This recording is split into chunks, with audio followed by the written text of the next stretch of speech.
আমি আমার ক্ষুদ্র জ্ঞানে দেখেছি যে কিয়ামত বা শেষ জামানার 100টা আলামতের মধ্যে প্রায় 95টা আলামত চোখ দিয়ে এখন দেখা যাচ্ছে। উঁচু উঁচু বিল্ডিং হবে, হয়ে গেছে, শেষ। মানুষ 99% মানুষ সুদ খাবে, দেখেন 100% মানুষ এখন সুদ খায়। জেনা বেড়ে যাবে, জেনা বেড়ে গেছে। ব্যভিচার বাড়বে, ব্যভিচার বাড়ছে। ধর্ষণ বাড়বে, ধর্ষণ বাড়ছে। সময় কমে যাবে, সময় কমে যাচ্ছে। ভূমিকম্প বাড়বে, ভূমিকম্প বাড়ছে। মহামারী ছড়াবে, ছড়াচ্ছে। মুসলিম থেকে নির্যাতন করা হবে, করা হচ্ছে। কাফেররা ঐক্যজোট হবে, হচ্ছে। রক্তপাত ঘটবে, হচ্ছে। মানুষ হত্যা করবে, জানবে না কেন হত্যা করছে। মরবে কেন জানবে না, জানবে না কেন মরলাম। এগুলো হচ্ছে। এমন কোনো আলামত নাই, এমন কোনো আলামত নাই। মেয়েদের বেহায়াপনা বাড়বে, বাড়ছে।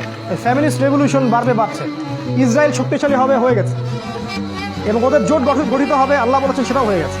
আর আমি আমার ক্ষুদ্র জ্ঞানে বলছি যে এমন কোনো আলামত আমি দেখছি না যেটা প্রায় এই 95টা আলামত 100টার মধ্যে এখন পাওয়া যায়।